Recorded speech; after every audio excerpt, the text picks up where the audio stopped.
When we talk about reimagining leadership and transformational leadership, there's often a lot of rhetoric, and I would love to hear from each of you what transformative leadership actually means to you. And can you please share an example of what transformative leadership has looked like from your own career? So I'll turn it over to you first to start. That will be very short if you can describe it. Transformative leadership, it's about accelerating the excellence and equity. Wow, that was very short. I'll be a bit longer. Transformative leadership for me is about collaboration and strategic partnerships. And the new way of leading nowadays is really being intentional. We're intentional when it comes to listening to our colleagues. But personally, I've been privileged to build 2 new teams. My last posting when I was in South Africa, and my new posting here in Geneva. And being intentional for me means really making sure that we can put women in the driving seat. Again, not to brag, but in my tenure, in my last posting, 65% of my workforce were women, and 70% of my workforce were below the age of 30. So while we're talking about diversity, we also need to talk about the youth as well. In my current post, I've been fortunate again to build a new team, and out of the 7 heads of departments, 3 of them are women. So bringing women intentionally into leadership, I think it's something that, will follow me throughout my career. Well, first of all, it's just so wonderful to sit up here and see all of these wonderful women. Met so many of you who have been part of the WomenLift Health leadership journey. So that is like a little moment of heartwarming to be. So what transformational leadership looks like to me is it's about creating a paradigm shift in the environment and culture around you, where people who you are leading, who are part of your team, part of your environment, have the opportunity to flourish and thrive.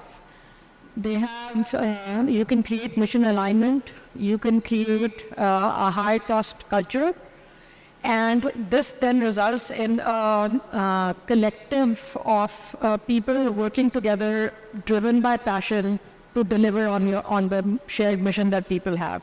And you would think that this is rare. Actually, every day in the healthcare environment, we see people like this. They are nurses and midwives. They are community health workers. And yesterday, we had the privilege of hearing from some of our WomenLift Health cohort members. Dr. Aparna Sharma from the India cohort, she talked about respect for maternal care. And she wants to create a transformation in how maternal care is delivered in India. And I could see her passion, and I could see that she'll do it. So that's what transformational leadership means to me. Thank you, Anita. Manoj Singh. Thank you. Well, transformational leadership, especially for the health sector, if you were talking about that, to me is about having a leader that comes into a context. Now let's just talk the health, global health issues, and transforms contexts that are disempowering. So I'll be using this concept because I'm from the NGOs, women rights organizations. So this empowering context for women, for example, in the health sector, you're going into that. Transformative leader will first of all have a vision. What is it I want to transform? How do I grow with others in this transformational process? That tomorrow, where are we transforming to? So I would want to emphasize the issues of vision. And maybe a little bit about the vision also being feminist, because I think we were talking about gender equality. Gender equality moves mileages of transformative issues. But at the same time, when we bring a little bit knowledge around how feminism works to support gender equality, you see things a little bit deeper. You see things which are structured, underlying structures that you need to transform with others before you even go for promoting gender equality. So to me, it's about coming in with that consciousness, And then, of course, getting a enabling environment. Because, the issue is not only about having a woman in this sector and that sector. It's about do we have a enabling environment for her to perform and to really collectively work with others. Thank you. Thank you so much, Manu Simbi. We heard this morning from Amy that it matters who is leading. It also matters how they're leading. And I think you've raised the very important issue of what are we leading for, and having a feminist view and changing the vision, I think is so important.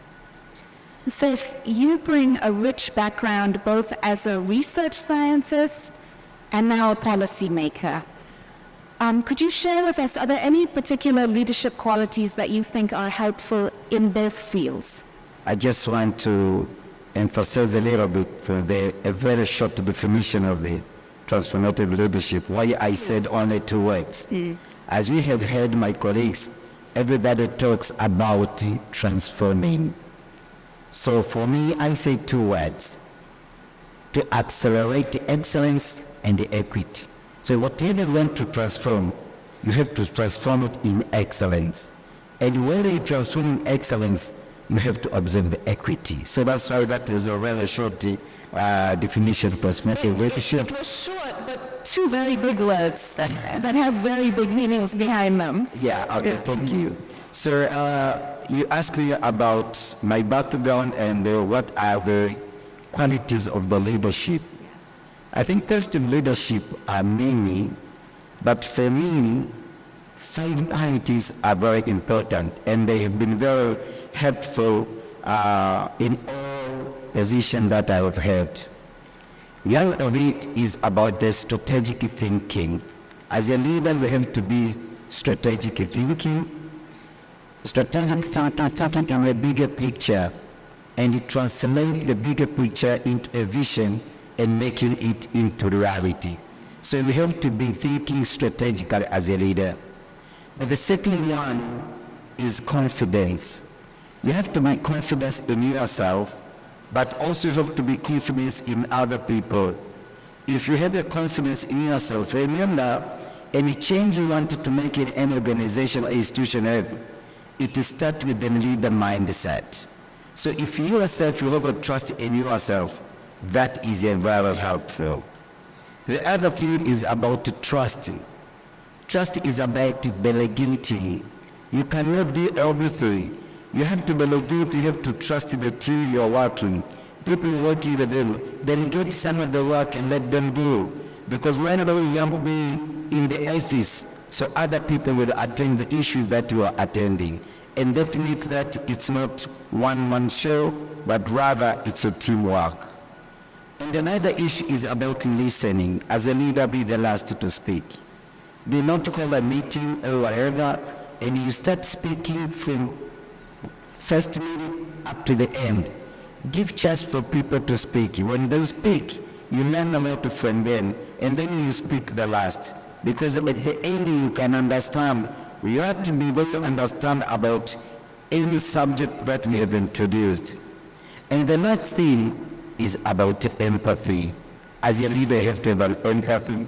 Being able to connect to people, build a relation, understanding them, know what are their feelings. Sometimes people come to work, they have their family issues, they cannot work properly. So if you work with empathy, then you work with a team, and the team will have a trust in you, and they will die for you, working for you. Thank you, Saif. They say that it's lonely at the top, but I think if every leader followed those qualities, it wouldn't be so lonely. Thank you. Michael, since we're talking about transforming leadership, are there any specific traits that you think people currently associate with good leadership that need to actually change to enable progress in global health? Yeah, thank you very much. And to build on what Dr. Saif said in terms of listening, it might be that's a fundamentally important attribute that we should all imbibe. God has given us 2 ears and 1 mouth for a reason, and the reason is to listen. Listen with intent and listen with intentionality. Intentionality not to butt in or think you always have the solutions as leaders. I was mentored by what somebody I consider a great leader, and I've tried to imbibe some of the qualities that he has. If you come to me with a problem, I will give you the solution. We will think through the solution together in order to empower you and for you to come out of the room thinking that your solution was what you came up with. So really being intentional in terms of how we lead and what we do, I think it's quite important. The second thing is to have a people-centered approach. At the end of the day, leadership, it's really about the people that surround you. Surrounding yourself with good people, surrounding yourself with talented people, I think is critical as well. The third thing is around accountability, transparency, and really leading with integrity. Because if you don't lead with integrity, then everything else should be corrupt down there. So really make sure that we stand firm in terms of our various leadership. And the last thing is really changing social norms. And there's a saying that we all know, which I cringe when I hear, is, behind every successful man is a woman. And I take my wife as an example, and without her, I wouldn't be where I am. She's the rock, she's the pillar. And I want to change that norm to say, beside or in front of every man is a woman. In front of every successful man is a woman, not behind. So let's try to change that, because I think that's important. And what we're telling our kids is also important. I'm the father of 3 young boys. And every day I drum it into their heads. You need to respect, you need to make sure that, gender is really at the forefront of everything we do and is really integrated into everything we do. So having a pillar in the house is really making sure that we, the 4 boys as well, are really leading with intent. Thank you. Thank you so much, Michael, for reminding us that good leadership starts at home. It's wonderful. Anita, in your role as president of the Gender Equality Division at the Gates Foundation, you're really at the forefront to promote gender equality. Can you talk about a little bit the role of philanthropy and funding priorities and strategies in transforming leadership to better address the needs of women and girls? Okay, so philanthropy literally translated means love of humankind, and that should mean that you really try to understand what are the issues that the most vulnerable in society face around the world, and you try to understand how to address those issues by talking to communities, talking to people who work closely with the vulnerable and marginalized communities. So no society, country, community can prosper if their women and girls are held back, if the women and girls do not have an equal opportunity to thrive and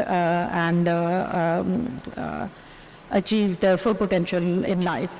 So philanthropies should be, that's actually the root cause of so many, gender is not a side issue, it's actually the central issue in development. And if philanthropy don't recognize that, it's a big miss. I'll share a startling statistic. There has been no progress in maternal mortality in the SDG era. Okay, that will require transformative leadership from philanthropies and from people in this audience to change. We are halfway through, more than halfway through the SDG era. And this is why, from the Gates Foundation, we are investing in the WomenLift Health Program, because this is what transformative change will need. It will need leaders like you who are in this room today. Thank you. Thank you so much, Anita, and thank you for saying it out loud that gender equality is not a side issue. It is the central issue. Manaru Cindy, you are also a donor of sorts. In your current role with the Women Fund Tanzania Trust, you provide grants and capacity strengthening to girls and women's rights organizations. Well, how do you think this type of support can enable emerging leaders to grow and strengthen their skills? I think Women Fund Tanzania is quite a small funding organization which is locally founded, locally owned by women, and it is only for women and young girls. I'm sorry for men who are around here. And this is coming out of the learning, the reasoning, but also they really seeing that the challenge of funding going out to the local level, women organizations or women leadership, or for women to build their leadership at that level, is not yet, at least in my country, being in a way that you can be satisfied. So even if we have bilateral funding, we have everything coming into the country, we have government funding going out there, we still find out there are a lot of challenges and constraints that really limits funding reaching what we call grassroots women or grass-based women.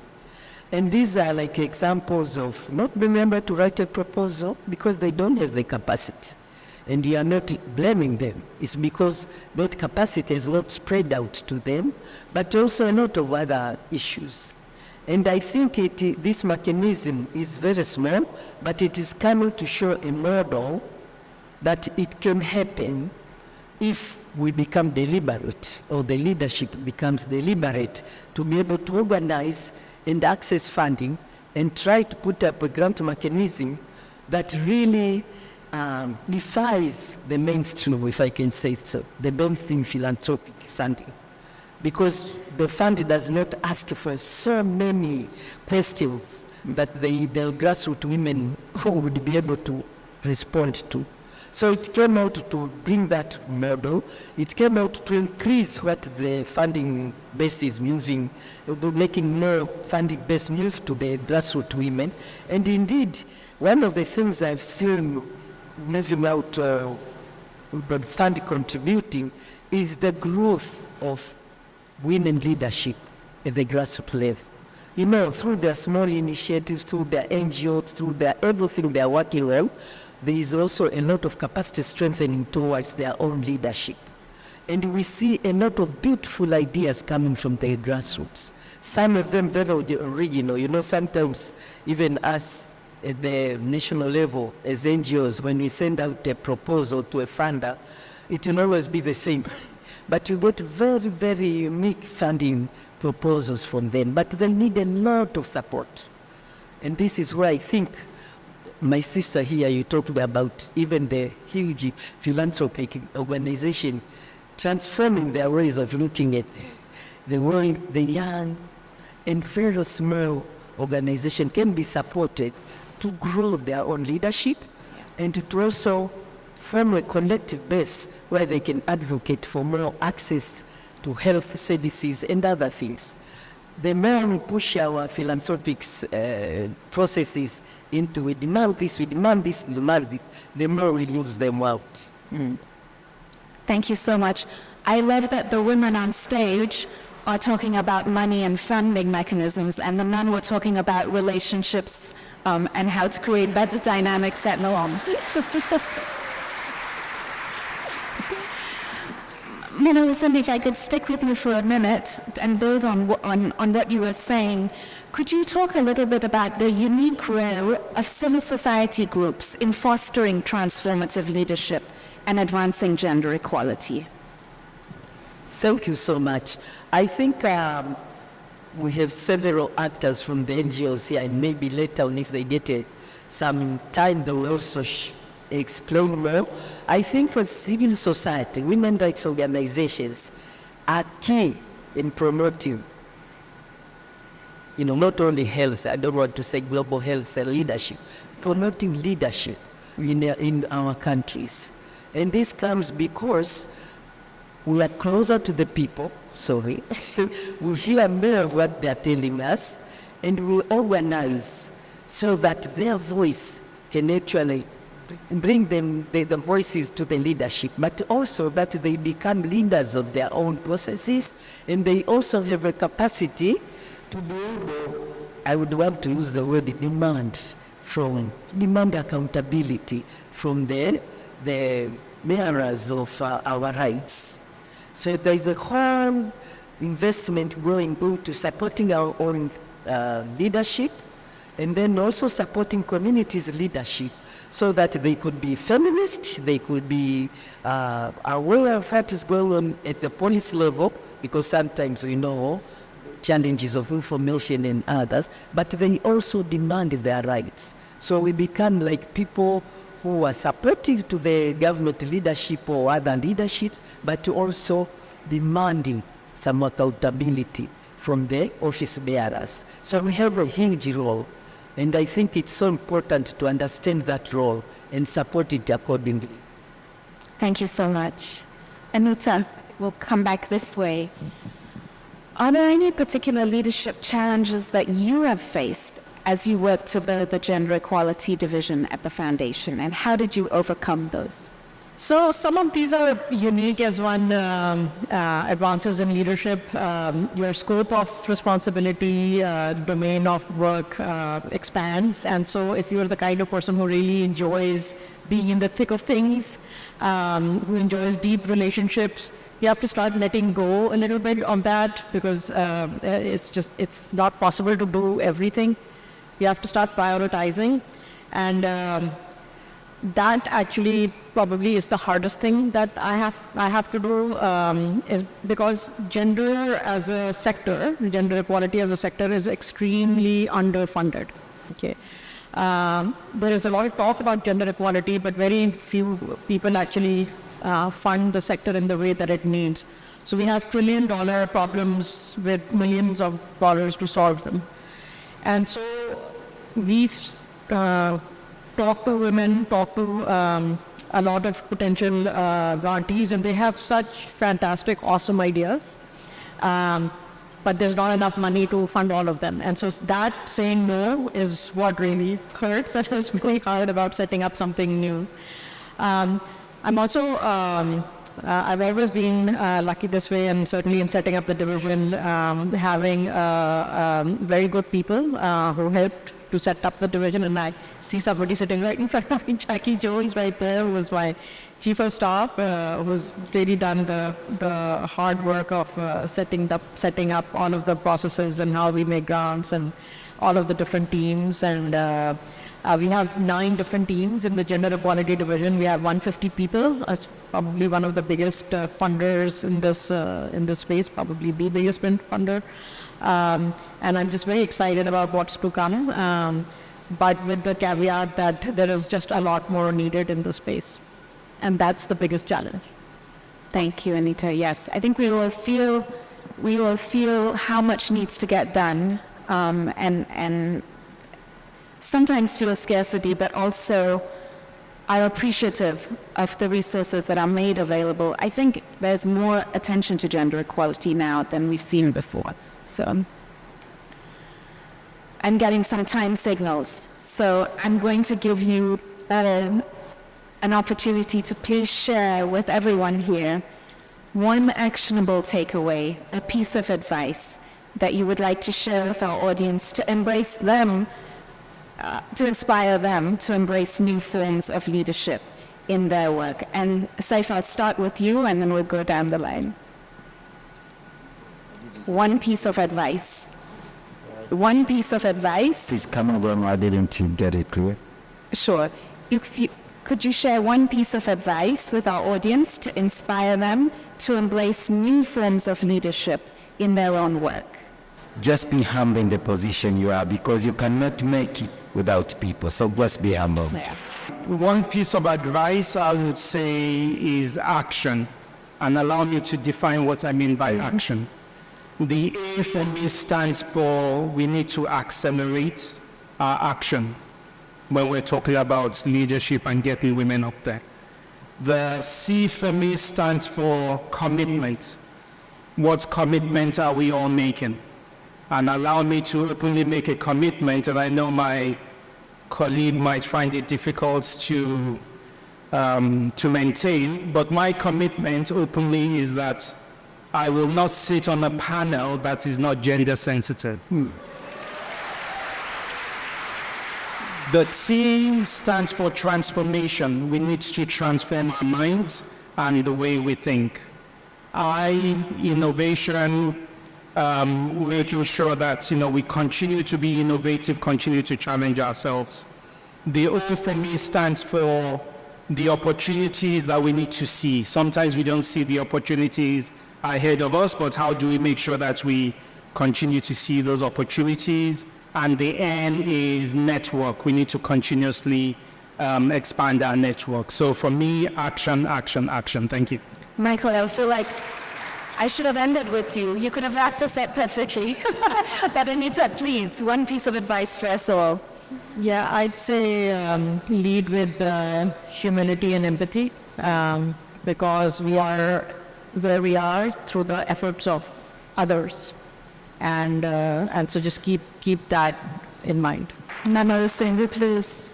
Well, my piece of advice to all of us will be, please invest more in understanding what you are talking about, the transformative leadership part.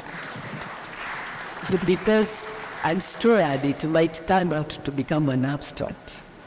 And then when we talk of abstraction in this kind of very serious jobs or discussions, we are going to lose the action.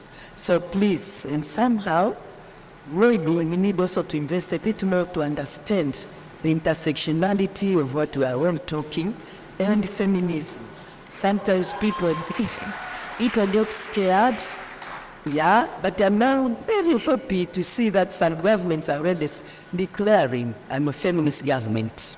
And I feel we all need to declare ourselves and promote gender equality in health and every other sector, but I'm also a feminist because it will give us an extra eye to be able to see the underlying issues which are actually the things we all are trying to address. Why are we keeping on saying women are dying when giving birth? When we have all the reasons we will not to go that way. Thank you, Nana Singh. Thanks to our amazing panelists who have helped us understand what transformative leadership looks like. I have big words full of meaning, emotion, and action. Excellence, equity, collaboration, intentionality, humility, and most of all, a vision for change.